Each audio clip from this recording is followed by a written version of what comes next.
professional wrestling fan to the PW Fan. The PW Fan is a pro wrestling podcast created by fans for the fans. And we welcome you to episode 50. And welcome back to year 2 of this podcast.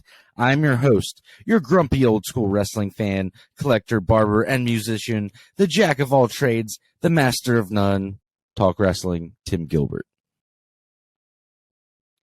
And I'm your host, the architect of pro wrestling podcast, Funko Pop collector, Star Wars fan, Marvel fan, DC fan, everything fan, Andy. Nerd. Steelers fan. That's enough there. And I'm also your host, the No Selling Wrestling Indie fan and Liverpool supporter, Jeremy. Well, guys, I am so hyped right now. In this episode today, we will be discussing WWE Clash at the Castle, NXT Worlds Collide, the fallout of AEW All Out 2022, MJF returns, CM Punk's harsh comments at the All Out post-media scrum, and the physical altercation that took place because of his comments. I mean, this show is going to be absolutely insane. What a week, the drama, and it's only getting more crazy from here. Before we get started on the show, please head over to YouTube, search the PW Fan, and you'll find our full catalog of episodes for last year. We can't make an official URL until we get to 100 subscribers, so if you guys do that for us, it would mean so much to us. New shirts coming this week to ProWrestlingTees.com/the PW Fan. 2 new shirts, and I think you guys will like them. These are going to be cool. For all other social media, you can look us up by searching at the PW Fan. Pretty simple. All right, guys, I'm ready for this show. It's going to be a good one. Andy, over to you. Get us started, buddy. All right. Yeah, this is a big show. So when it comes to our television shows, I'm going to run through pretty quick, just as a heads up. Considering with both brands, it was go-home shows this week, so... Raw, they were in Pittsburgh. We had Kurt Angle as a special guest. He comes out to open up the show. He's in Team Angle gear, which is pretty cool. If you're a Ruthless Aggression era fan, comes out. He had that was awesome. A segment with the Alpha Academy, and then later on he would have a funny throwback segment with Edge, reading signs that Edge had written on the back of to make Kurt Angle look like an idiot. So that was a nice little throwback stuff. We had a good Matt Riddle and Seth Rollins. It seemed like a shoot interview. You know, Triple H says he wants this to be kind of hyper real, right? Was that the verbiage? Yeah, he did. For this? He did an excellent. If anybody hasn't seen it, I would suggest going to watch it. It's an interview he did with UFC interviewer, MMA interviewer. He's done pro wrestling interviews. Ariel Helwani. It's probably one of the best Triple H interviews I've ever seen, and he answers all questions. He's very open, and honestly, he comes off very likable in this interview. Very you kind of root for the guy because he seems like he's like, look, I was trained by Vince, but I'm going to do what I think is right, and what he's doing so far is so good. So go watch that. And then, Andy, what was the next part that you were saying after that, buddy? Well, the Matt Riddle and Seth Rollins backstage interview. Oh, so what I was getting at, what I was getting at is in the Ariel Helwani interview, he's told him we're going to start going hyper real.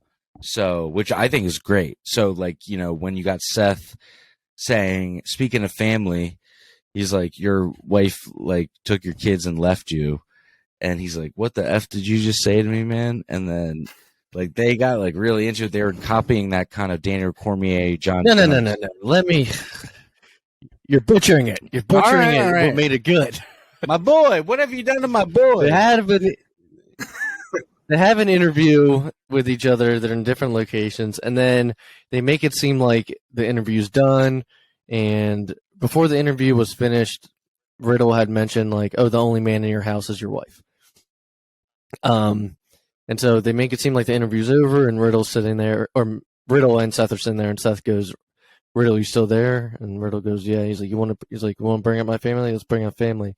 Oh yeah, that's right. You don't have one because your wife took your kids and left your bitch ass. And then Matt Riddle goes off, and then saying he's gonna fuck him up. Seth, talks shit back, and it just seemed more hyper real than before. It was notes were taken basically from old John Jones and Daniel Cormier UFC interview. It's nice when they that happened acknowledge a the couple real years world ago. stuff too, because I think that's the thing that we've all acknowledged. Which, yes, his wife did. Yeah. Too, so. But that was really good. Yeah, like I said, I'm moving quickly. The Usos and Sami Zayn had a segment where Kevin Owens ended up coming out, and Owens ended up having a match with Jey Uso, and during the match, they wanted Sami to attack Kevin Owens, but he wouldn't do it. Winner of the match was Kevin Owens, so we'll have to see what the repercussions of this for Sami and the Bloodline are. Johnny Gargano and Austin Theory had a segment. It looks like that they are going to be possibly feuding in the future. And Raquel Rodriguez and Aaliyah teamed up to face Dakota Kai and Io Sky in the championship match to crown the new women's tag team champions. And winners were Raquel and Aaliyah. That's probably So that wraps up Raw. So, a quick thing on that last thing. That's probably the first thing I don't like what Triple H did. All right. Up next, we had Dynamite. It opened up with a segment from Jon Moxley. He comes out there. He's talking shit to Chicago, which they were at. Talking about how he beat their boy and all this stuff. He talks about having an open contract, and he lays it out in the ring in the end. We'll get back to that later. We had a segment where W. Morrissey, formerly known as Big Cass, comes out, and it looks like he's joining forces with Stokely Hathaway. Circling back to the open contract, CM Punk comes out and addresses what's next in the cards for him. And his buddy, former trainer, Ace Steel, who we'll talk about more later. Oh, we're going to be talking about Ace Steel more later. So don't go anywhere. We got some fucking shit coming up. Seems like a crazy kind of guy. Ace Steel gives CM Punk basically a pep talk and tells him to, pretty much get your head back in the game and sign that contract and go for Jon Moxley at the pay-per-view, which is what he ended up doing. Now, our main event of the show was very, very good. This was the Trios tournament. It was Will Ospreay and Aussie Open versus the Elite. Winners were the Elite, but they tore the house down. I feel like this match should have been at the pay-per-view instead of the match that we got, but whatever. It's a way to put actual AEW stars on the pay-per-view, I guess. Yeah. But this was a great main event. Kenny and Will Ospreay tore it up. Yeah, I can't wait for a one-on-one for those two. Yep. Now that wraps up Dynamite. If anyone has any thoughts about this before I move on. I think we're just waiting for the pay-per-views now. I mean, all right, SmackDown. Ronda Rousey is the biggest stuff is yet to come, and also when we get to Worlds Collide, remind me that I said something about it because I just want to give props. I thought it was very good, but anyway, continue where you were going. SmackDown. Ronda Rousey was reinstated after being arrested and being fined by Adam Pearce. Adam Pearce kind of went off on her and told her how he felt. Which was the strongest promo I've ever seen that man do. Karrion Kross had his debut match back to the WWE against Drew Gulak and absolutely just destroyed him. Butch had a match. This SmackDown, by the way, was recorded last week. It was pre-taped because it'd be impossible to do it and be in Cardiff, Wales by 1 p.m. the next day. Andy, so they pre-recorded it. Andy, I'm sorry to interrupt. Pause. Put a bookmark right where your place is right now. Breaking news: Braun Strowman has returned, and he's about to kill Chad Gable in the middle of the ring. All right, Braun Strowman back in WWE. This is kind of crazy. I'm watching this right now. Andy, keep going where you're going. Way to spoil that for our listeners next week, but they're watching. Yeah, right I'll keep now. moving forward. They're watching right now. Butch had a match, and he is wearing his old Pete Dunne gear. He's not in his whatever their group, if they even have a group name.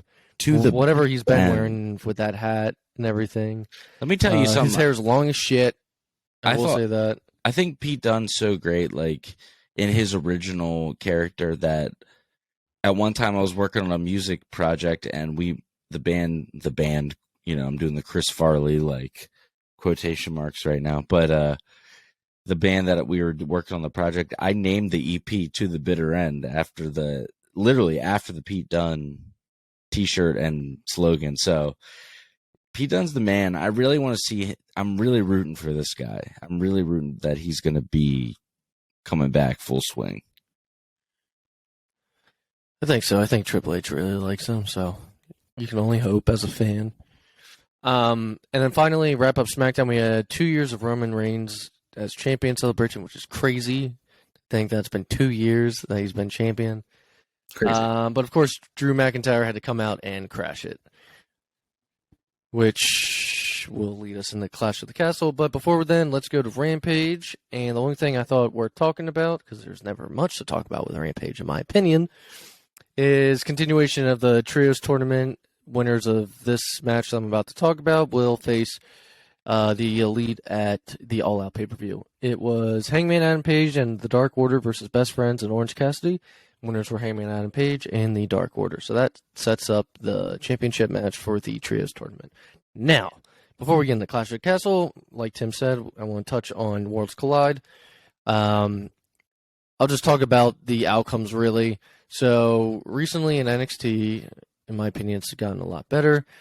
NXT UK went away, and they brought over some of the top stars to America's NXT. One of them being Tyler Bate, who was the NXT UK champion. One of them being Miko Sakamura, which is the NXT UK Women's Champion. And then they also, an actual American NXT team was the NXT UK champions, so they didn't have to bring them over. That being said, they unified all of these titles at the pay-per-view. Opening match, though, was the North American champion Cameron Hayes versus Ricochet. It was actually a pretty good match, but Cameron Hayes retained. Or is it Haynes? I don't know. Whatever. I feel like I've messed that up in the past, and then I try to correct myself, and now I can't remember which one's the correct one. Good match, though. Ricochet returned to NXT for fun. Little Worlds Collide. Mandy Rose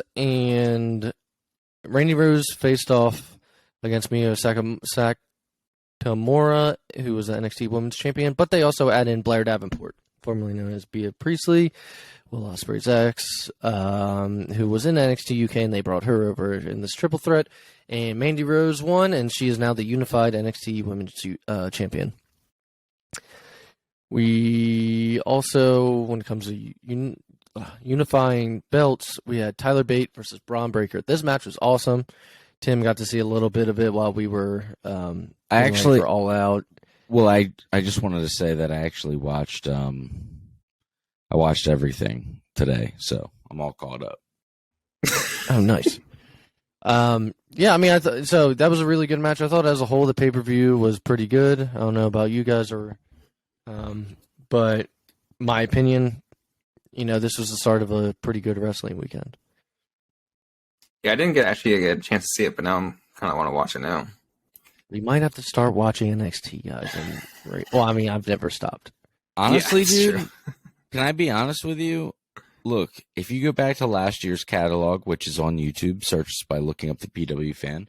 But if you go back to those episodes and you look that up, you'll see that there's a point where we were really into NXT, and then they did the switch to the 2.0, and then we tried to be fair, and we gave it a few weeks, and then after a few months, we were like, this is fucking terrible, and we stopped. But I've been watching again. I'm kind of back in. I'm like, the Triple H era is real, man. Like, everything feels different. His influence can be felt all the way down into NXT, so. Yeah, maybe we'll ease it back in. Completely agree. Yeah. So maybe speaking of NXT, point being, maybe we'll bring it back. No promises, but maybe we'll talk about it. See how you guys feel. Hey, I watch it every week, so it's up to you guys, really. Unless fans write in and they really want to have us talk about it, then maybe we should. But speaking of NXT, NXT UK had its final episode this week, and it'll be becoming eventually NXT Europe. And I was texting Jeremy about it, and Triple H in that interview that Tim had mentioned earlier spoke that the plans are to kind of eventually do like a World Cup scenario where it's like, I guess, country wrestling against country, and then you have that'd be really cool. I think it'd be really big also with just the European audience, because that's what they're kind of used to with the biggest sport over there. Yeah, I mean, also it's kind of like their version of a G1 for like New Japan. I love it. I think this is a great idea. This is excellent. Yeah. So let's get into Clash of the Castle. Started at 1 p.m. Let's say our this. time. Clash of the Castle, terrible name. Show was awesome. Only six matches, and I mentioned the amount because of how many All Out did. And there's, a point that I'm going to try to get across later, but Jeremy is in complete darkness. Yeah, I'll be right back. I cannot see you, sir. Keep going. You are dim. You're dim.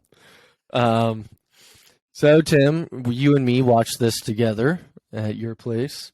Yes, we did. And let's get into it. So, show opened up with Damage Control versus Alexa Bliss, Asuka, and Bianca Belair. If you don't know who Damage Control are, that is the name they're going by now. It is Bayley, Dakota Kai, and Io Sky. Yep. Now, one thing that Tim mentioned when we were watching together, right off the bat, European crowds are super into it, and it just makes the viewer, I feel like, at least me, like even more into it when I'm watching. When the crowd is hot in general, it's great. There's an old WWF pay-per-view from it's Calgary Stampede. I'm sorry. Apologize to the listener. It's Calgary Stampede, and it's a 90s pay-per-view, and the crowd is so on fire that they're shaking the camera, and it just gets me so into what's. I mean, dude, it's excellent. If anybody hasn't seen Calgary Stampede, it's a really cool show. Bret Hart, Stone Cold Steve Austin, Owen, all the greats. But that's just one example of when the crowd is very into it, how it can get. It just makes the show way better, and I'm with you, man. Like, the crowd can make a huge difference. 100%.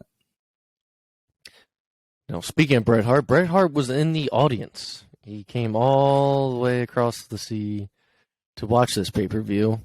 I don't think they have had this pay-per-view in 30 years over there, and I think it might have been at this stadium where SummerSlam 92, Bret Hart versus British Bulldog. Yep, I believe it was that for stadium. The Intercontinental title. As the old school wrestling fan, I better know this. Yes, I believe it was, and that was, a little backstory on that is Bulldog actually had come back from an injury, and he had a little bit of ring rust, and Bret, in a lot of ways, helped him through that match, but it's still an excellent match. It's really awesome.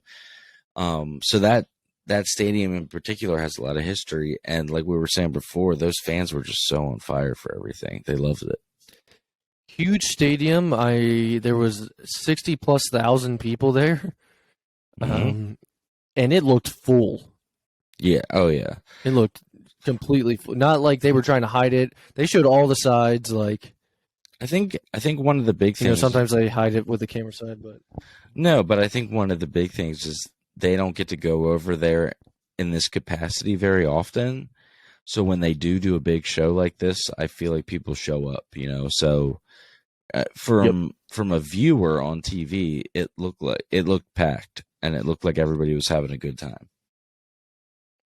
Well, yeah, I'm sure it's like, oh, we don't even know when we're going to get this again. We might as well get there and while we can. Right. So Jeremy Jeremy just hopped back on with us.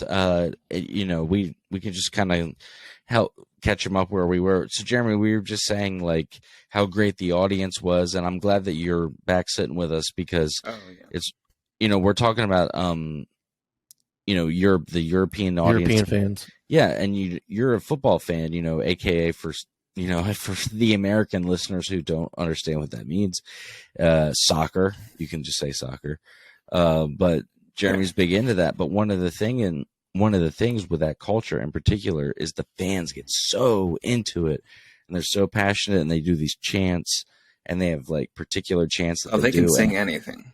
Oh, and I think they'll find something. I felt that energy during the show. Yeah, that's what, like, I don't know if you guys got there yet, but with Edge, like, his entrance and they were singing the theme song, and I was like, 60,000 people doing it.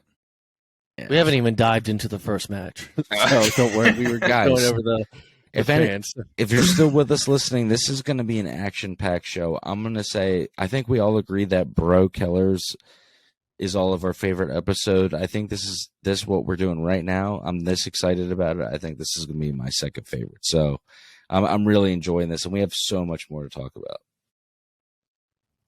Well, let's get through Clash of the Castle, and then we have a long all-out show to talk about. So, like I said before, for opening match was Damage Control, which is Bayley, Dakota Kai, and Io Sky versus Alexa Bliss, Asuka, and Bianca Belair.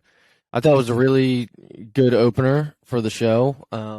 Winners were Damage Control. But, yeah.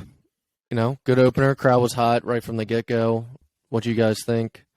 Yeah, it was a solid opener. Like I said, opener. me and Tim watched this together. Yeah, I liked it. It was a good match for the opener, too. Bianca Belair, I feel like she's going to be the next like superstar, like for WWE. Not just a superstar, but like an actual superstar. Mm-hmm. I can see that. I feel like she's still just getting started, too. Yeah. And she's like crossed over to like other like mainstream media like type of things too already. Yeah. Mm-hmm. I think Bianca's excellent. She's somebody that over the years, I mean, even when I first started seeing her, she was very physical.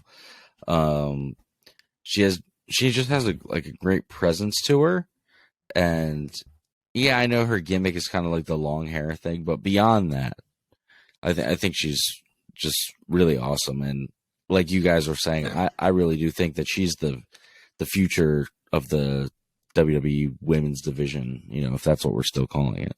She's won Trips' girls too from NXT. I mean, basically, Tim did mention this to me. We were talking about it. He's like, if you want to look at it that way, he's like, basically everyone on the roster at one point now again was another in NXT. Majority of them. What I was, that's another reason to go watch that Ariel Helwani interview.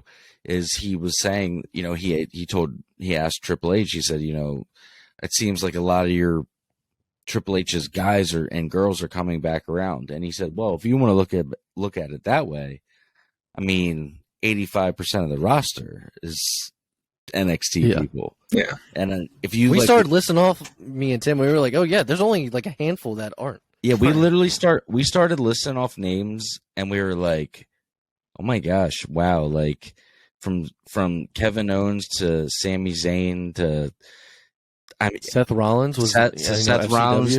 It's like all those guys. Yeah, Finn Balor. Yeah, Finn's one of his boys. Nakamura, like you name it, the big stars right now. Besides Randy Orton and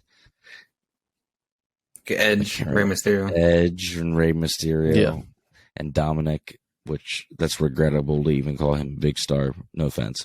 Would Roman be like technically, because he went through NXT? Technically, yeah. He went through NXT too. And if you want to get it even more like into it, God, how much of AEW's roster is from NXT? It's like crazy. That's true too. Let's get into our second match, which might be my favorite match on the card. Sheamus versus Gunther for the Intercontinental Championship. Best match of the weekend, guys. I'm telling you, show stealer. Really? This match was awesome. Go back and watch it. was my favorite match of this card, at least. I'll have to go through the other matches and My try to chest think hurt about from it, but- watching this. Yeah, well, It's like, you want to talk about Chop Fest? We'll get into that a little Okay, later. we're but- gonna talk about, like Andy just said, we're gonna talk about chops in a little bit. If you want to do chops and not have it look fucking stupid, excuse my language, this is how you do it. This is how you do it. You don't just stand there and let the other person do it over and over again. This match was great, though. It got me a bunch of times of I couldn't tell who was going to win, to be honest. yeah. I had a feeling it was going to be, really good, and I feel like it wasn't getting as much hype as it should have because, as a fan, I was just like, this has potential to be awesome. Yeah. And it was. It was really, really good. Crowd was super into this match, super into Sheamus mainly, I think, Yeah. over Gunther. Yeah, they're 100% Speaking of, I didn't write this down and I thought I was going to maybe forget, but now it popped into my head. When they're coming out, Ludwig Kaiser brings out Giovanni Vinci, Yeah. who used to be in Imperium under a different name, but when Vince brought up Gunther and Ludwig, they left Giovanni down in NXT. Yeah. Now the full group of Imperium is back. Before, Gunther was Walter, Ludwig Kaiser was Marcel Bartel, and Giovanni Vinci. I can't remember. Fabian Eichner was his name. Yeah, did you hear also, it was kind of funny during the match, the crowd was chanting Walter. And then, instead of, W, ignoring it, Cole was out, saying something like, oh, they're, remembering his past. And I was like, I thought that was kind of cool rather than just being like, oh, I don't know what they're talking about. They should just change it back. Triple H has been giving people their names back. Riddle is now Matt Riddle again, and Theory is Austin Theory. Yeah, that one's kind of tough because it's only one word. I'm going to go into the next match, though. Shayna Baszler versus Liv Morgan. Winner was Liv Morgan. I will say I wanted Shayna Baszler to win. Yeah, me too. I'm not 100%. I really, in my head, though, I was like, this could go either way with how they're booking. It wasn't that long of a match. I wish it was a little longer. Yeah, it seemed really short. I was like, I like Shayna a lot, though. I loved her as champion in NXT. Yeah. I definitely thought there was going to be a title change on this pay-per-view. I guess some sorts. Way to spoil the main event, Jeremy. Well, Tim, talking about Shayna and Liv, what are your thoughts on the match? Though it was a little short for my taste. It was a little short, but overall, I mean, I think you and I were saying during it, we were like, look, good match so far, Yeah. After that, we had a tag match, Edge and Rey Mysterio, a little throwback, tag team from the Ruthless Aggression era, versus Finn Balor and Damian Priest. Winners were Edge and Rey Mysterio. Before we get into what happened afterwards, I enjoyed the match. I think, this is the first time I think I've seen Edge square off with Finn, which was cool to see. And Finn and Rey have a really good chemistry in the ring, I've noticed. Damian Priest is good too. You had Dominic on the outside and getting choked out by Rhea, which his favorite thing to do. Which doesn't make sense to what happened afterwards. Okay, is anybody else come on? I can't be the only one. There's definitely some dominatrix vibes going on there that they're leaning into. I That's was what everyone on Twitter says. Okay, good. I was like, that makes me feel less weird. Because I was like, is this what they're going for? Or is this my brain making that happen? You know how many people I've seen say, I want to be Dominic in this position? Oh my God. Well, if you were watching the beginning of Raw, that's on right now, it opened up with a segment on them, and Rhea's out there talking to Rey, saying that she made Dominic a man. Oh my God. But let's talk about what happened afterwards. Edge and Rey Mysterio won, and Dominic's in the ring. He low blows Edge, and then he does the old Eddie Guerrero clothesline turning on Rey. The best clothesline I've seen from him. His best clothesline he's ever done. Yeah. I will say that. But it was reminiscent of Eddie Guerrero turning on Rey. And they started feuding for it was SummerSlam years ago. It was such a good clothesline, and when we played the side by side of the video of Eddie doing it and then Dominic doing it, I'll give Dominic his props. He did a great job. It looked just as good. I also just wanted to add in that I am drinking a delicious Dr. Pepper Zero Sugar and Cream Soda. Dr. Pepper, sponsored the PW. We are not sponsored by it. He wants to be sponsored by I it. want to be sponsored by it. Apparently. Let me just be clear. We are not sponsored by Dr. Pepper, but we would like to be. You would like to be. I don't even drink that. It's delicious. Dr. Pepper, you ain't shit. Whoa, hang on. Whoa. Dr. Pepper is the nectar of the gods. You take that back. Nah, Canada Dry ginger ale. Oh. That's all I need in my Who life. are you? It's a strong Are you choice. human? It's a strong choice. It's great. Anyway, up next we had Matt Riddle versus Seth Rollins. Solid wrestling match, man. Winner was Seth Rollins. Seth Rollins came out dressed as Elton John.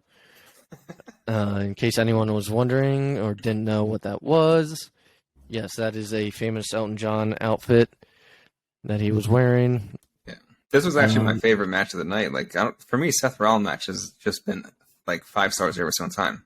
Every pay per Well, view. Seth Rollins is claiming right now that he's the best in the world. By the way, just so sometimes we get fans who don't know what I mean, really, seriously, I'm not even joking. Like, they don't understand what star ratings are and stuff. On this show, the 5-star rating is the only thing that counts. 7-star ratings are stupid, and it shouldn't even be a thing. So we keep it old school here. Matches are 1 to 5 stars. Based off of performance. 6-star FTR, guys. No, that's not 6-star FTR. 5-star 7-star now. FTR. Whatever. FTR gets as many stars as there are, but on this show we keep it 5. So any other thoughts on the Matt Riddle Seth Rollins match? I mean, I liked it a lot. Do you guys think this is going to keep going, or do you think they're? I mean, because I feel like they're going to Once have. Randy like comes back. Yeah, he did the Randy like the RKO setup right before he did it. Oh, and Riddle was dressed as Patrick Starr. That's right. If anyone noticed his shorts. The crowd was hyped for this, man. This Andy, I mean, from what Crowd was hyped the whole show, man. They didn't get tired. This They was were great. This was a Yeah, good show. this was 2.5 hour pay per view. WWE had a good week, man. I'm not. It was gonna half lie. as long as AEW's pay per view. And let me tell you, We we're had not a great week. We're not the only AEW pro podcast that is like, the other side's looking kind of good. I've heard it on multiple. I listened to a lot. Well, we got a lot more to talk about. Let's wrap up Clash of the Castle with the main event. Roman Reigns versus Drew McIntyre, undisputed WWE Universal Championship.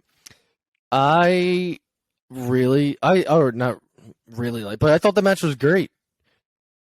At times, they really got me thinking Drew might, win the match. He did. I missed it though, Tim. He did come out apparently to his old song for a little bit, and then they changed it. Yeah. Yeah, because we were like waiting Yes. for that, and then I felt like we got distracted. That was like something that we talked about, and I just forgot about it. No, we got behind, and then I played catch up with the Okay. remote, and we skipped it. Because Skipped early over the entrance. played earlier, catch-up? we were playing Played, catch up. like I was Oh, squirting catch-up. I was playing with ketchup and squirting it into my mouth. and we were eating scramby eggs. That makes more Scramby sense now. Yeah. In the middle of the match, Austin Theory comes out and attempts to cash in. Out of nowhere, Tyson Fury clocks Austin Fury. Tyson Fury clocks Austin Theory. Man, say that Tongue 3 times. twister. Yeah, say I that remember- fucking shit 3 times in a row. I remember watching Tim's reaction though because it was out of nowhere. Tim was like, "Holy shit!" He thought it was a fan at first. I which did. I was hilarious like, to "What's watch him. happening?" I did not realize. 7-foot fan.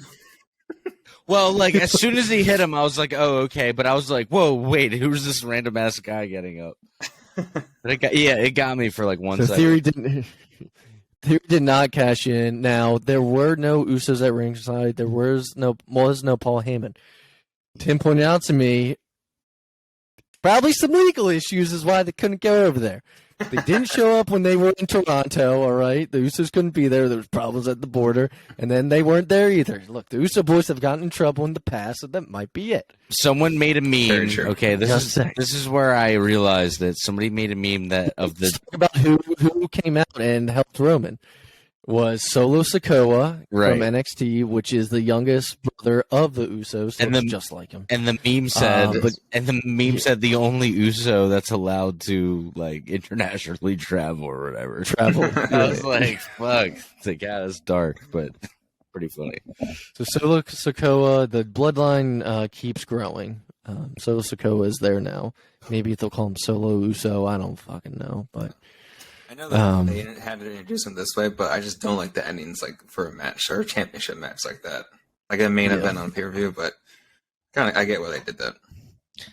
That is what we call a either dusty finish or Russo booking. There's like two ways to look at that. Anytime there's some sort of big messy ending, that's I don't know. I don't like it either, Jeremy, is what I'm getting at. One thing I did read is that we will not see Roman Reigns for a couple months. Supposedly. Yes. Or he's not defending for a couple months. Or I'm watching Raw live right now, and he could literally turn up. We don't know. We'll see what happens. It's like he's actually announced for Friday. Is he? No, I'm just kidding. I don't know.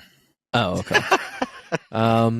Making Andy sweat. Make Andy You sweat. want to talk about the weird thing that happened once the pay-per-view was done and they continued being on the air? Tyson Fury gets in the ring and like congratulates Drew. This was weird as and shit. Like shakes Roman's hand, and then Tyson Fury starts singing American Pie in England. And Drew starts singing American Pie, or in the UK. I'm sorry, in Wales. Oh my gosh, I'm so sorry to our Wales listeners. I swear I did not mean to say that. That's like very like not chill. Like like they're like, we're not from England. I mean, that is. So he starts singing American Pie. That's what he does after boxing matches. Weird. I know, it was just. That's still weird. I feel like it should have been a thing off air and only for the stadium. Yeah, but I don't think people were like rolling, and I don't think people were like getting the reference. Like I think that it was like, and then Drew started singing the song, and I was just like, yeah, I'm like, if you want to send the crowd home happy, I don't know, you could have had like Drew win, or maybe even like Sheamus win, like one of the two that are from the area. It's like they have 60,000 people for a UK show. They're not going to have for a while. I feel like they should have had one of those. But that wrapped up Clash of the Castle. Yes, it did. Sorry, guys. I know you were talking, Jeremy, but I'm just looking at what we have coming up. I mean, that overall, was 6 matches. All Out had 15, including kickoff. Okay, well, we're going to skip. Long show. We'll get through some of those. No, we're going to go through them all. We're gonna go through them all. Andy's some like, might be quicker than others. Andy's like, I took notes on all these matches, man. I didn't do this for nothing. Took notes. Just some will go more in depth than others. Others will just say who the winner is, and some didn't really happen at all. No, I feel like All Out and wrestling. No, All Out, Double or Nothing, and probably the Rumble and WrestleMania are our biggest pod weeks of the year. So this is a big episode. I just want to say, before we get into All Out, WWE put 6 matches on. Quality was good. Yes, we kept saying this last night. Quality versus quantity. AEW did 15. And half of them I don't know about you, Jeremy. Me and Tim were just like, God. Yeah, I'm just looking through the list. How many multi-man matches do you need on a show? I'm just looking through the list that you sent over. I'm just like, yeah, there's like half that I care about. So, which is 7. Let's get into it. Yeah. Kickoff show. Open with Sammy Guevara and Ty Mello versus Ortiz and Ruby Soho. Fucking didn't care. Ruby Soho got dumped on her neck. Okay, man. This shit pissed me off, dude. I retweeted it. She broke her nose. If you want to see if you want to see what we're talking about, you can look up the PW fan on Twitter. But we retweeted it, and it's a GIF playing over and over again. And I'm not making any accusations. It just seems to me that when the move to Ruby Soho was done, she was dropped in a careless manner. I'm not trying to say that it was he more did of it a on throw. purpose. He just seems like Man, her neck was like. Yeah. It really, God. honestly, man, it really upset me when we watched it, and I was actually hoping at one point they were going to stop the match because I was like, she should probably just. I swear she was shaking her arm at one point. Like, Yeah, when I don't know, she if shook got her a hand stinger. out, I was like, okay, this is like freaking me out a little bit. It was like, this is bad. Yeah. This is the kickoff show of a long night. And then she goes and breaks that her was for- nose. Right. Yeah. But that was for the AAA mixed tag team titles. Winners were Sammy and Ty. Now, After hang that, on. we had Hook should versus say- Cool Hand. I'm sorry, but we should say, because I know Sammy's getting a lot of heat. Everybody's saying he's an asshole, and like Ty Conti's blah blah blah blah blah. But you can see in the match that when Ruby breaks her nose, that Ty asks, she's like, "Are you okay?" And then she tries to alert the ref, like, "Hey, something's going on." So yeah, let's not, me personally, I don't want to make it look like, oh yeah, they were reckless with her and beating her up, and like, no, that's not what happened. I mean, accidents happen. We're just stating the facts. When she got thrown like that on her neck, it just was like, oh god. So like I said, after that we had Hook versus Cool Hand Angelo Parker. I'm gonna say Cool Hand Luke. Cool Hand Angelo Parker for the FTW Championship. Winner was Hook. The takeaway from this match was he was attacked afterwards, and Action Bronson, who does Hook's theme song, Smoke turkey. comes in the ring. So it was pretty cool to see him. Then we had Kip Sabian versus Pac for the All Atlantic Championship. Winner was Pac. It's just funny to me. Kip Sabian has been gone, and he loses his first match back on the kickoff show of All Out. I thought that was weird. Afterwards, Orange Cassidy comes out, and it looks like we're going to see Pac feuding with Orange Cassidy again, which was like one of the first original feuds in AEW. Which I said to Andy last night, nobody wants to see this. No offense. Well, speaking of not wanting to see this, our final kickoff show match was Eddie Kingston versus Tomohiro Ishii. This man, this was a slap fest. It was not for me. There was a lot of people on Twitter that enjoyed it. If that's your thing, more power to you. I did not. You can do slaps, in my opinion, or chops sometimes, but it was literally like 80% of the match, if not more. It went on. It wasn't fun. I didn't feel like I was watching a wrestling match.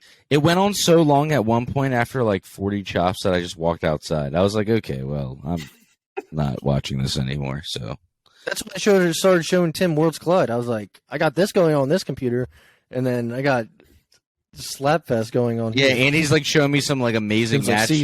Yeah, we're watching like the Ricochet match. It's like incredible. And then meanwhile, you got it's Tyler Bate and Braun Breaker. It was just like, well, either way, but like, then damn. yeah, they're like killing it. And then on the thing that I paid for, the guys are just like smacking each other in the nipples over and over again. I'm just like, Jesus. Winner was Eddie Kingston. So I guess they each have a winner. They chopped each other to death. All right, let's get into the actual show. The first opening match, Casino Ladder match. Boo. Yeah, Wheeler Yuta, Claudio Castagnoli, Penta, Rey Fenix, Roosh, Andrade, Dante Martin, and a mystery opponent who is the Joker. Very important match for the card. Execution, not my favorite. Just saying. There were some spots, but until later, when you didn't know exactly who the mystery opponent was. So what happened was guys came out in all black and basically took people out. And then Stokely Hathaway unmasked and climbed the ladder and grabbed the chip. And then the Joker came out and he's wearing like a devil mask and he grabs the chip and he just walks away and does, this to the camera. And you don't know who it is. People were speculating it was MJF. Pretty sure it's kind of at the time. At the time, though, it's like it made everything in that match just feel unimportant the way that it ended. It was just probably my least favorite ladder match I've seen in AEW. Also, Yeah, besides I the think ending, also- I just want to point out the match was a fucking mess. It was awful. No Okay, offense. let's talk about some of the spots me and Tim saw. So there, Dante Martin gets in. There's guys on the outside. Okay, and Dante Martin, instead of setting up the ladder and climbing, he just looks out there and he's going to go for a spot. I'm just like, what are you doing? The point of the match is to climb the ladder. He's like, he disregards the ladder so he can just dive out. And I was like, okay, now, like, these are things as a wrestling fan. There was no one in the ring. There was nobody in the ring but him. And he's like, you know what? I could climb this right now, or I could do a cool move. Then that is the stuff that the older I get, It didn't make sense to me. bothers It bothered me. me. It bothers me. The spot that Gotcha. actually made me like, I don't know, not I guess annoyed or whatever, but like when Roosh came out and I'm like, he's literally like, even the commentators are like, do you want to go get the guy who's climbing the ladder right now? And he's like slowly taking off his mask still and handing it off. I'm like, do you want to? And then he gets in the ring and he helps Andrade just set up a ladder. And it's just like, dude, just I'm like, And do you then want to there go was climb there? it. Then there was that like weird spot where Claudio built that like contraption out of two ladders. That was a waste. I don't know of what money. he When was he was going for. lifting.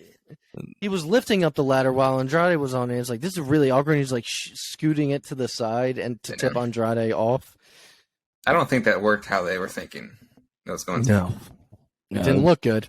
And also, I It's think been the done, reason why man. it like All this ended shit's been awkwardly done. because they like have the time limit on each guy coming out. So like when the Joker comes out, they kind of have to do it at that time. So then it kind That of was the other ruins thing. The short it is. match kind of felt like a mess with like the format. The ending. The only part that made Well, me Roosh took so long to get in the ring. By the time he got in the ring, the next person was already Yeah. ready to come out.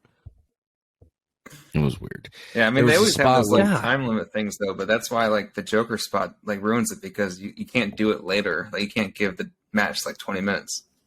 But then Yeah. you know, like Wheeler, excuse me, Wheeler Yuta takes a power bomb. Yeah, I know Uter.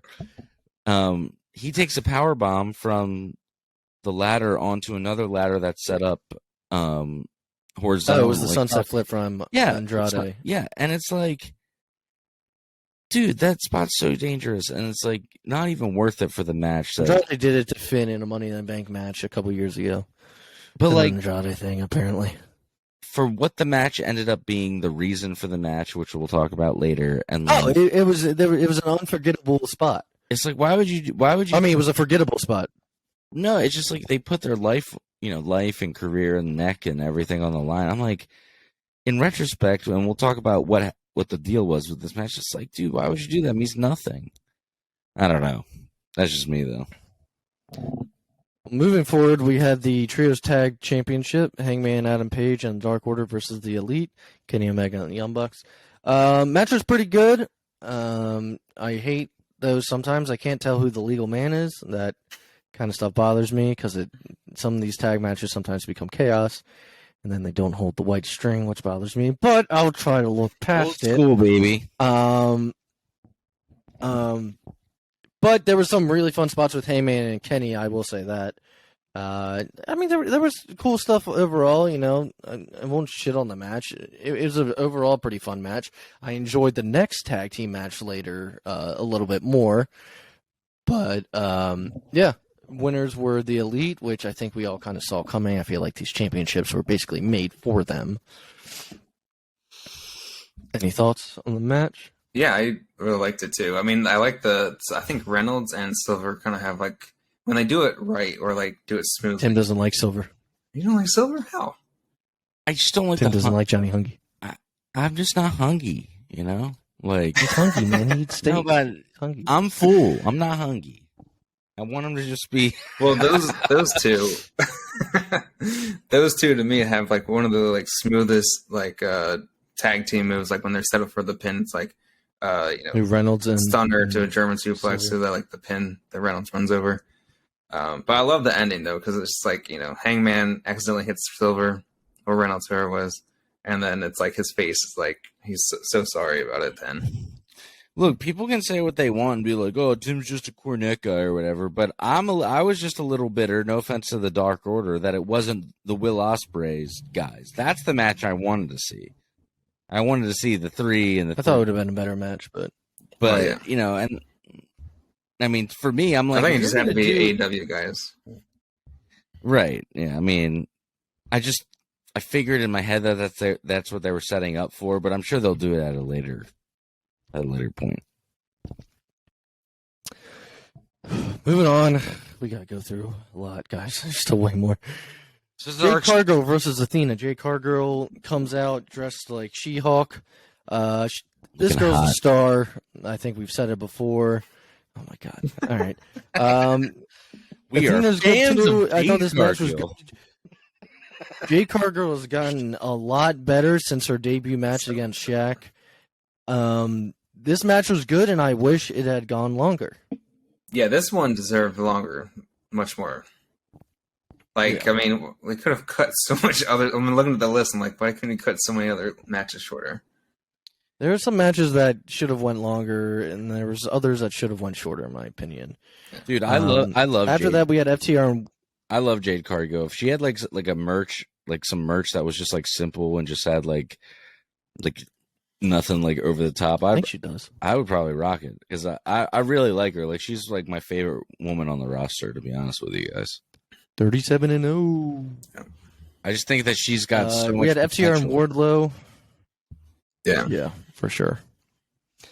FTR and Wardlow versus Jay Lethal and Motor City Machine Guns. Winners was FTR and Wardlow. This was match- a good, this was good. solid wrestling match. Wardlow got the pin on Jay Lethal with the powerbomb of Symphony. What he did, like 3 or 4 of them. Yeah. Wardlow. I just hope they start booking Wardlow a little bit better. I really like Wardlow. Yeah. He's a star too. It's just they were booking him better before he got the belt, and now he has the belt, and it's like feels like you're not doing much with them. Yeah, it was kind of funny. I actually heard him. And FTR was awesome. Sorry, Tim wanted to talk about FTR's daughter or Dax's daughter coming out, and I'm glad that you brought that up. This was my honestly, besides because we're gonna talk about all this petty drama bullshit, and it's just gonna be a mess at the end of the show. But if there's one thing that came out of this show that was honestly, and I'm beautiful, man. It was beautiful. It was I'm a dad and I have a daughter, and so seeing that little girl who fought cancer come out and got to enjoy that moment, that was cool, man. That was cool. So I'm glad that I just wanted to bring that up. Was it cancer or was it a heart issue? I don't remember. I thought it was cancer. But I thought it was cancer, but I mean, we'll do that next Okay. week on Good Housekeeping because we should definitely have the correct. either way, she was very sick at one point, and she got through it and fought hard.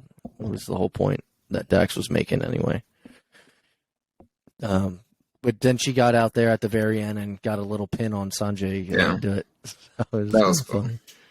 Well, then Dax said on Twitter, when you fight the scariest fight of your life, 14,000 people, was nothing or whatever. So it's pretty cool. Yeah. Yeah. That was cool. Up next, we had Ricky Starks versus Powerhouse Hobbs. I like both guys a lot. Winner was Powerhouse Hobbs. I wish the match went longer. Yeah. Ricky Starks has a new look. He was actually wearing like full tights and gloves. I liked the new look. I read Hobbs is in line for a big push, and I guess this is maybe the start of it. But I know Tim likes both guys. I know you like both guys. Yeah. I just wish the match was a little bit longer. I was into it, and then it seemed his finisher is apparently a spine buster, which is kind of cool because you don't see that as a finisher anymore. But it works for such a big guy. Yeah, like they Hobbs. were. The I announcers couldn't remember. were It was really like- playing it up. Yeah. Yeah. I mean, both of these guys deserve big pushes, so it's kind of like just need to move on from one another, I think, now. Yep. Mhm. Next match was one of my favorites on the card. It fooled me a bunch. This was during my match of some the weekend. finishes. I loved it so much. Yeah, this match was great. The Acclaimed versus Swerve and Our Glory This is my for the AEW Tag Championship. This is my second favorite match of the weekend besides the Sheamus match. So and Gunther. So this match is so good. Yeah. I'm excited to talk about this match. This crowd look, Swerve and Our Glory are not heels. Yeah. But this crowd loves the Acclaimed. I think everyone likes it. Everyone loves it. Everyone loves the Acclaimed, and they wanted to see them win. And God, this match was awesome. There was a lot of false finishes. They got me a bunch of times. Me too. Tim kept pointing out every time they almost got me. I was like, they got There's you. so there was like definitely 2 or 3 times I'm like, oh, that's it for the Acclaim. Like they're gonna win. They got me. Yep. When a false and I think they should be finish champs soon. Yeah.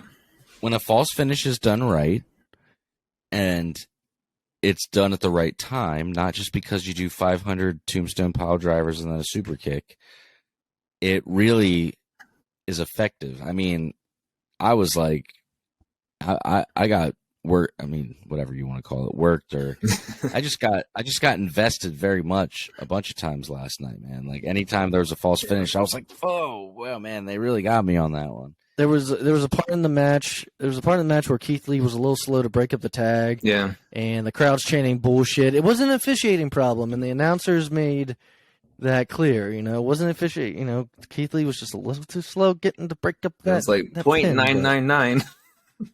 Yeah. But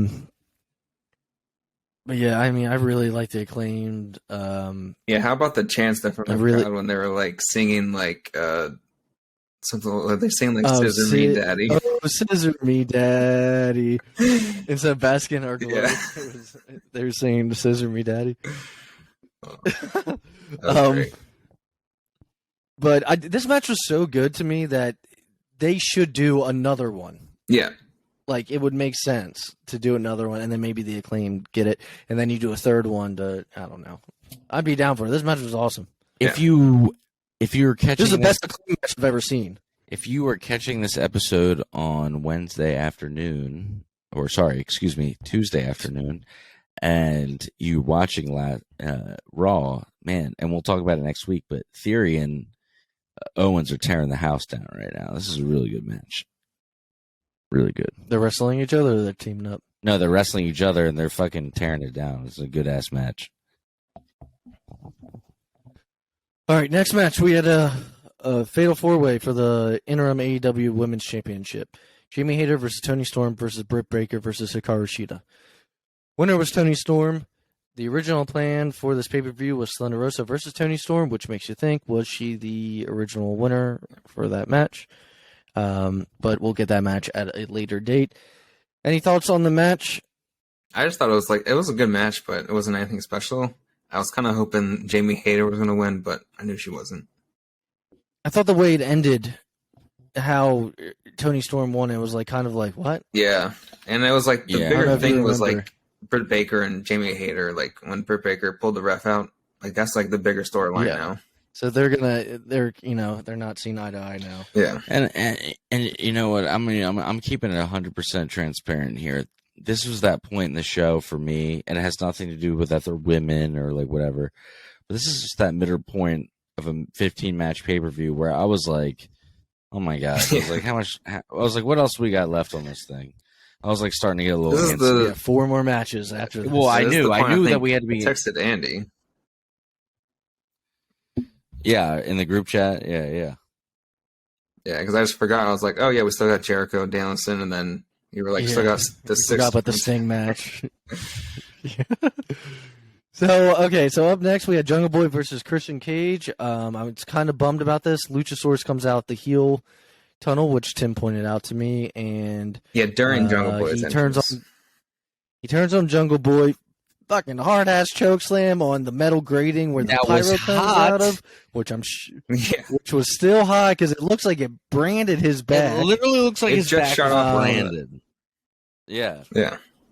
And then Luchasaurus carries Jungle Boy to the ring.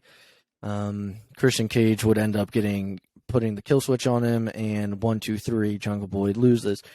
Read today that was cut short because of injury. I wonder I think it was more on the Christian side, because I don't think they would have done that choke slam to Jungle Boy if it was on his side. They said something about his elbow. Now that makes more sense. Now that makes more sense. I thought it was maybe a time thing, but maybe some matches went a little longer to make up for Jungle Boy and Christian. I don't know. Yeah.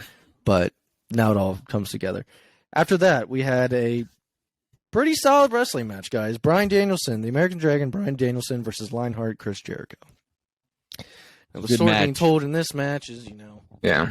you want to prove who the best pro wrestler is, and Daniel Garcia is like, you don't need to cheat to win. Well, after the match is, towards its end, Jericho, what did he do, low blow him? Yeah, he did that thing where he held the ref and then he kicked him from behind. Kicked him from behind, and then Judas effect Bryan Danielson. Now, this doesn't hurt Bryan Danielson because it was a cheap win. Yeah. And it then, later on, Daniel Garcia would confront Chris Jericho and be pissed that, he had to cheat to win. So the story continues. But I like the match overall. Did anyone get bloody? Did Jericho get bloody? I don't think so. I was actually going to text you Danielson get guys bloody? halfway through, no one started bleeding yet, which is kind of a surprise. Yeah. But until No, the main event. It was a really good match, and I think it goes to show, and props to Jericho, that, and I just listened to him. We'll get into the media press conference, the post media press conference in a little bit, but We're coming up to it. he said, that he got to do a bunch of stuff that he said that he forgot about, straight up. He's like, he said, wrestling this match reminded me of when I got to wrestle Dean and Eddie and Chris. He said that's what it reminded me of, the old days. So that's pretty cool. And Jericho can still do that style. Yeah, they had to end it with the heel. He had to give him the low blow, and they're setting up the story. But the match before that... What's a longer story being told in the end? Yeah, but the match before that was great, man. It was really good. Yeah. Home stretch, boys. After that, we had Miro teaming with Sting and Darby Allin versus House of Black. Winners were Miro, Sting, and Darby Allin. Malachi Black went for his... do they still call it the Black Mass? I think so. Okay. Went for the Black Mass, but Sting ended up spitting black mist in Malachi's face, and he ends up getting the win. This wasn't aired, but I read about it. I don't know if you did, Jeremy, because I told Tim about it. The group hugged at the top of the ramp and, made it seem like they were done. There's been a lot of rumors that Malachi might be done, or I don't know if he isn't happy or if he's going through an injury still. It sounded It sounded like he was done with wrestling overall. I don't know, because he posted something cryptic. I read it to Tim about this thing you love, then kind of turns on you, and I don't know. But is it? He sounded I would love to see them versus the Elite. Yeah, that'd be awesome. It sounded like he had really cool personal issues too. That's why. So that's why I think he asked for his release and all that. And he asked for his release. Well, it's one of those things, man, where because he said he kind of alluded that he's having some emotional, maybe mental health issues. Yeah. And I understand that Tony is probably hesitant to give him his release because he doesn't want him to just wind up back on, WWE with Triple H. But me and you were talking last night. We were like, it'd be so good to see that entrance again. No, but coffin and yes, all that stuff would be fantastic. But if he's really having problems, genuinely, if he doesn't think this is good for his mental health, I hope Tony lets him go home because it's important. You don't want guys. If he's telling you straight up, man, this isn't good for me, I can't do this anymore. You should probably just let him go home. Yeah. Sorry, guys, I'm reading stuff about this Punk thing. CM Punk called selfish and arrogant by WWE stars after a backstage fight with the Elite. Get into one of the things that we'll get into is that WWE stars said that they believe the CM Punk that they knew years ago is being highlighted. So I guess Andy thought he whatever. Speaking of CM Punk, let's get into the main event of the show, CM Punk versus Jon Moxley. They're in Chicago. This is for the AEW World Championship. Punk comes out with some new long boys. They're white, which they grew on me pretty quickly. At first, I was like, this is different. And then by the time the match, I was like, pretty cool. It's like the white Power Ranger. I was a fan. Yeah, it grew on me. He did. He was like the white Power Ranger, dude. It grew on me. And also, Now, thanks I to will the media say scrum, that- you knew he was wearing Danhausen's boots. And Yeah. Andy and I, Yeah. I'm Tim's watching. He's like, I think he's wearing Doc Martens right now. well, I'm a hardcore punk rock kid, whatever you want to call it. So I know a good pair of Docs when I see him, and I said he's wearing Docs right now. And then during the press conference, sure enough, he was like, he's like, I was wearing Docs. He's like, and then I started wearing Danhausen's Docs, and he's like, which are 2 sizes too small for him, but he said they fit perfectly. So, I will say I would have been more hyped for this match had he not had lost the week or whatever before. okay. So With let's all the- address it real quick. With all the Jesse, drama going on back. now hang on, we're calling him out right now. Jesse has been saying still that it was great and that it made the match even better. So I think that we should have Jesse come on at some point in the coming weeks so he can explain why he thinks it was so good. But I'm with you, Andy. I think that if you had just not done the other match. JR's with me too, so. JR's with me too. Yeah. If you had just done this match, said something would've about it as felt well. way bigger.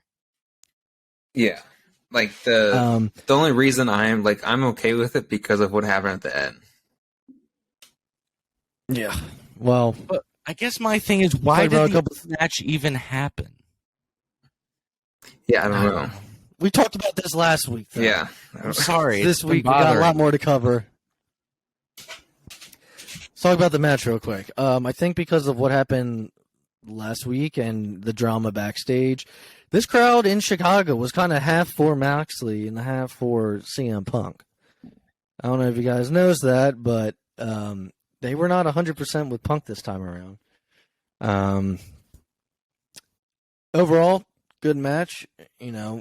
Tim, you're right. Moxley can, wrestle normal wrestling style if he really wants to, and this was one of those times. For once, he did not bleed. CM Punk ended up getting busted open. I will say, I kind of called what would happen afterwards a little bit to Tim. I said we'd bring up the podcast. Mid-match, I'm like, this is what's going to happen at the end. I said, the Joker's going to come out. Now, I thought the Joker was going to cash in the chip or something. That didn't happen. But the Joker did come out. I don't think it after works the that match. way. So your winner...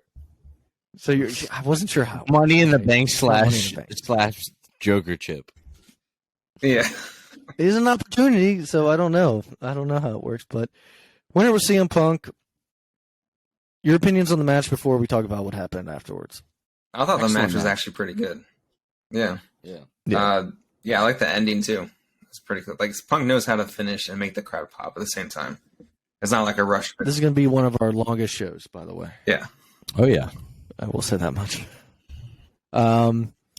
So, after the match is over, screen goes black. There's a video of Punk doing his famous, devil promo from ROH. Then you see the Joker walk across the screen with his devil mask, and he turns around and he takes off the mask, and you see MJF's haircut. And he starts talking, and then he puts a scarf around him. And he says, what, I am the devil, or something like that. And then he comes out. He doesn't say anything on the mic. He just does a gesture like he's there for the championship. For once, Chicago popped for MJF. We were popping at home for it. they were chanting his name. Dude, they popped huge. Yeah, So that wrapped up the show. There was a media scrum afterwards, and this is the real really show. all we're going to talk about Here we is go. the This is the CM Punk real- stuff. This is the real meat Hi. and potatoes of the show right here. Tim, Tim today has watched it. He's listened to people talk about it. So I am just gonna. It's you for the rest of the show, basically. All You're right. gonna narrate this part. I'm gonna take you guys through what happened here, okay? Yeah, take it over.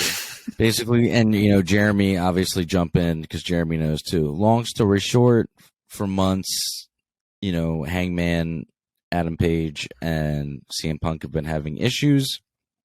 Apparently, he's also been having issues with the EVPs, which are Kenny Omega and the Young Bucks. So at this press conference post All Out, Punk kind of immediately starts by asking, what was the reporter's name? Nick something. Hausman. Nick Hausman. So Nick Hausman is about to ask a question, and Punk basically says, "Here, I'll start, Nick." And then he asked him, "Do you still do improv class?" And then he said, "Maybe no, not for a while." He's like, "Who'd you used to do improv with?" And Nick Hausman said, "Scott Colton," which, if people don't know, that's Colt Cabana, which that's where a lot of these issues for the last few months have stemmed from, where apparently, allegedly, at least this is the way that Punk feels, that the Young Bucks and Adam Page have been spreading a rumor that he being CM Punk, wanted to get Colt Cabana fired and got Colt Cabana demoted or fired or whatever you want to call it. So immediately Punk is on stage during this press conference and he's like, "Look, I don't know this guy anymore. I don't like this guy anymore. I don't care what this guy does." And I'm giving you guys the Cliff Notes version. There's so many different videos of it. Like, if you type it in YouTube right now, you could find 5 different angles of the same press conference. But, I don't know this guy anymore. I'm not friends with him. I used to pay his bills. And, I don't give a shit what he does, and I had nothing to do with getting him fired or released or whatever, or demoted. And Tony Khan, is in the background shaking his head. Now, right after this, so he addresses the Colt Cabana issue. All of a sudden, I should point out one more thing. The only part I didn't like about any of this, what he said about Hangman and empty-headedness. And, well, no, we're gonna get to all that, but it started with the Colt Cabana stuff. Okay. And the one thing I didn't like about this is when he brought up Colt Cabana's mom and how they shared a bank account. I was like, okay, Yeah. a little bit of low hanging fruit, kind of unclassy and a low blow. I'm just saying, like, maybe not something now, like people like me, Andy and Jeremy know about this shit. It's like, I don't need to know. I don't need to know about that. You know what I mean? Yeah. But you shouldn't know that he shares a bank account with his mom. Like, that's... Like, now I just feel bad for him in a weird way. Like, he comes off as more like the sympathetic, like... Well, he ended up saying it, though, because that's who he had to go after to sue Colt. Right. Yeah, and that was the reason why he canceled it or... Send the suit to her. Yeah. So, moving on, basically, Punk says, he keeps going on and on about the people that he felt like were spreading the rumors, which is the EVPs, and then he basically said that these EVPs being the Bucks and Kenny Omega, were idiots and couldn't run a Target chain. And which, then all of a sudden, of course, I see on Twitter people that work in the retail industry are like, that's very insulting, it's a hard job. And like, I think what he's getting at, though, is this guy's supposed to be these guys, the Punk and the Bucks, are supposed to be, why would you try to bury your top babyface, right, basically? Yeah. But they're supposed to be managing people in a multi-million-dollar athletic company, and what he's insinuating is these dudes probably couldn't manage a bunch of,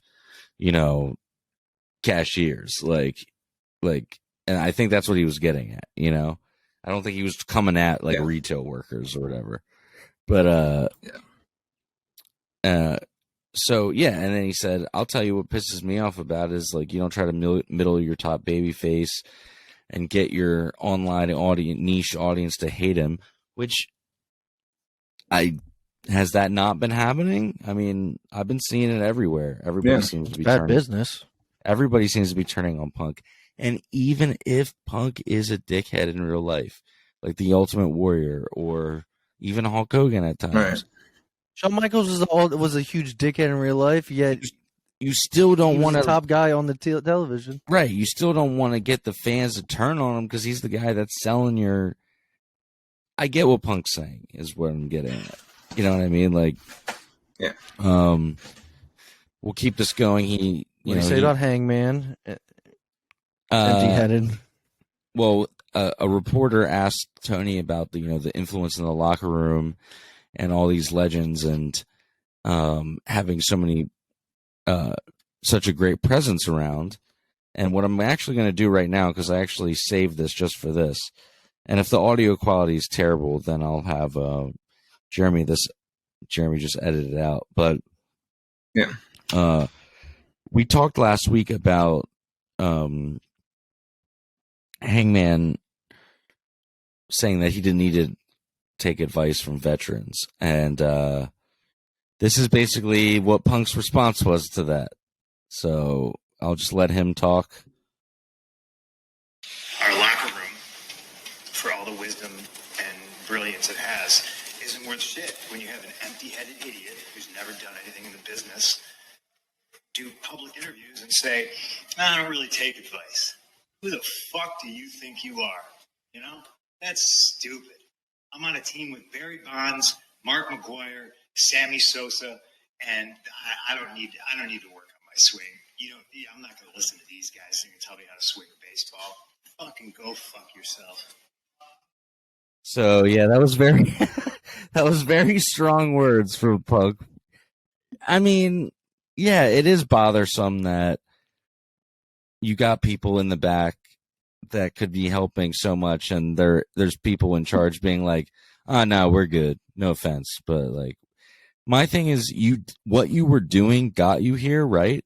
But this is literally the same exact mistakes that ECW made. They kept doing what they did that got them there, but they never changed and adapted to grow and become bigger. And eventually, what got them there is what killed them in the end. Just being too violent and too, just too crazy, And so I think what Punk's getting at is like, we're all here to do better, right? We're here trying to make this company better. And, you just kind of are coming across like it doesn't matter and that the generation before doesn't matter. And I can get why he feels disrespected by that. Andy, what am I missing? Well, the real takeaway, so what you're missing is what happened when Punk was done talking. Oh, here we go. This is the biggest part of the show right here. We'll close it off here. Punk leaves the panel. So Punk leaves the panel, and he had said during the interview, if anybody has a problem with me, he's like, come talk to me about it. And apparently, this is what I'm reading, okay? And this is according to, what was the source, Andy, that you wrote, that you sent? It's just on Ringside News. Ringside News. I read a lot of the stuff. Okay, so so what I'm reading is coming from Ringside News. So Punk walks to the back. At this point, I think Tony's still out on doing the press Tony Khan, pronouns, pal, is out doing the press conference with Jericho at the time, and he didn't have his phone on him. I think it was with Jericho Keith Lee. had it with Keith Lee. The Wrestling Observer got additional details. I'll say that. Do you have anything you want to add in before I read the report? No, that's just who this. It was from Ringside News, who got it from Wrestling Observer. Okay, I just want to say. Okay, so where we got it from. This is this is not us. No one told us this. We don't have any contacts or anything. We're reading this from this source. It was reported that CM Punk swung the first, or it was reported that CM Punk swung first at Matt Jackson. Then Ace Steel threw a chair and hit Nick Jackson in the eye. Steel also bit Omega and grabbed the hair during the melee in the back. According to multiple sources that lined up with some of the previous reporting, there was a fight backstage afterwards with Punk allegedly starting things by swinging fists at the Bucks, Matt Jackson. Punk trainer friend Ace Steel threw a chair, hit Bucks in the eye, like I just said, allegedly bit Omega and grabbed his hair. It is noted that as of this writing, nobody has commented on the possibility of legal ramifications after this incident. Obviously, Tony Khan needs to do something about this situation. So apparently the Elite threatened to leave, Mhm. is what I also read. Like after this whole thing, I I just want to say one more thing. That let you continue. I was just going to say we have boiled over. And that's what I'm kind of getting to, is that if you don't deal with this kind of shit early on, it's like a volcano. It's just going to erupt into a big altercation like this. Things should have been handled. You're in a business. You don't have an HR. You don't have something that people should mediate one another, and figure this stuff out, so that your workplace, any other workplace I've been in, would be like, would not let all this turmoil happen. They would have us talk it out and deal with it. And I guess if your higher ups are the ones that have the problems, like the EVPs and your top guys, and before we close out, I don't own a business. Before we close out, let's just say this. Like, for instance, I think the big disappointment that comes off the show is, MJF was supposed to have this big moment, right? And he did. He had this big return. But what's the main thing that we're talking about? Here's what should have happened. We should have ended this show tonight talking about MJF returning and being excited for Dynamite this week. That's not how we're ending the show tonight. We're ending the show tonight by talking about, 5 guys who in real life got into an altercation behind the scenes over pro wrestling and them talking crap to each other. So as much as I love CM Punk, if anybody questions where my loyalty is, boom, baby, you got the shirt on right now. However, I do think that it's not good that he took the shine off MJF. Like, this was supposed to be MJF's night, and now everybody for the next month, years maybe, this is what people are going to be talking about. The night that CM, think about like 10 years from now, people are going to be like, bro, you remember the night that CM Punk went off on the Young Bucks, getting Omega and just absolutely annihilated them? Like, this is going to be like a legendary moment in wrestling. And not that I'm not happy to be around to see it. I just think if you think about it, it kind of sucks for MJF because it's supposed to be his night. Yeah, I mean, just the quick thing from me that I know, like, from hearing all this stuff, it kind of just makes me laugh, and it's just like, these are grown adults, and this is how they're going to handle things. It's like, just grow up and get over it. Like, I know, like, Punk has a whole thing, but it's just like, I love Punk so much. Like, he's one of my favorite wrestlers ever, but I'm like, just get over all of this. And also for everyone else, too. I think, something's going to come out of this, and it's not going to be good. Well, that's the other thing also that I love watching, because this is so entertaining, even though it's really negative. I'm like, I definitely want to watch Wednesday and see what happens, because either way, people like drama. Either way, if it goes good, they're gonna come out really well from this. Like, everyone's gonna turn it up and be better, or it's gonna implode and we're gonna see it on TV. Hopefully, they'll learn to deal with issues early on. Just closing out here with the Punk stuff. I've listened to so many things today about it, and one of the things, there's Rene Dupree has a podcast, and today it was him. Masao. I can't. I'm gonna get the name wrong. I feel bad, but it was an ROH legend, Rene Dupree, Paul London, and then there was one more guy. Oh, it was like the host, and they were just all exchanging stories about locker room times with CM Punk. And basically every single one of these guys was like, dude's a fucking dick. Every company that he winds up in always has, it'll start off fine, and then it'll be politics. Like Paul London said that when he left ROH to go to WWE, he drove to an ROH show to just visit his friends, and they were like, dude, when are you coming back? And he was like, well, I'm probably not coming back. And they were like, you gotta come back, man. This guy is a fucking asshole. He's the worst. He's like the Triple H of the Ring of Honor locker room. And they're like, he's like, who are you talking about? And then it ended up being CM Punk. So it's like, you hear this stuff, and I'm a Punk guy, but I guess my thing at the end of the day is I don't care. I mean, look, I mean, to a degree, right? Like, I'm not trying to, I'm not trying to support somebody who does like anything really, really bad, but I don't care if Punk is a nice guy, a good guy, a good friend, or I don't care about any of that stuff. What I do appreciate is his philosophy on pro wrestling, and I agree with him a lot of the time on the presentation of pro wrestling. So, with that being said, I have to say I'm Team Punk on this.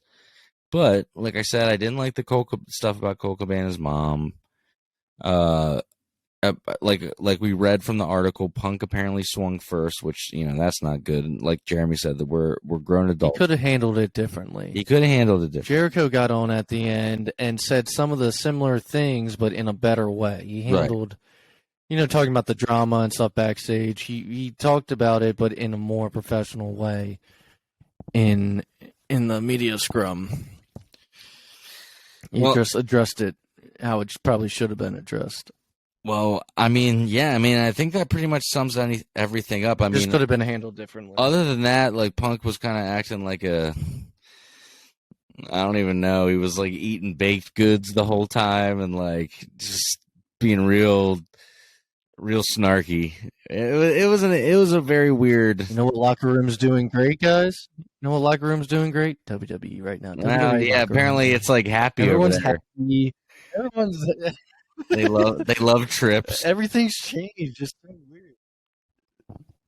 Yeah, man, it's very. Everyone's bizarre. like, God, Triple H being the boss is great.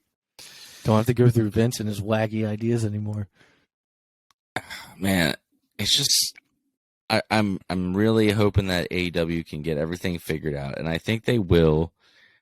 They're just so young, and they're getting to a point if something happens because of this, it'll be by next week, and we'll be able to talk about it. It's not going to take more than a week to figure out the fallout of this. Yeah, and consequences. I guess that is the fallout of AEW All Out 2022. And if that about wraps it up, I'll close us out here. I want to thank you all so much for joining us for this episode. Can't wait to be back next week to talk all things pro wrestling. Jeremy, let's hear that new theme song one more time, baby.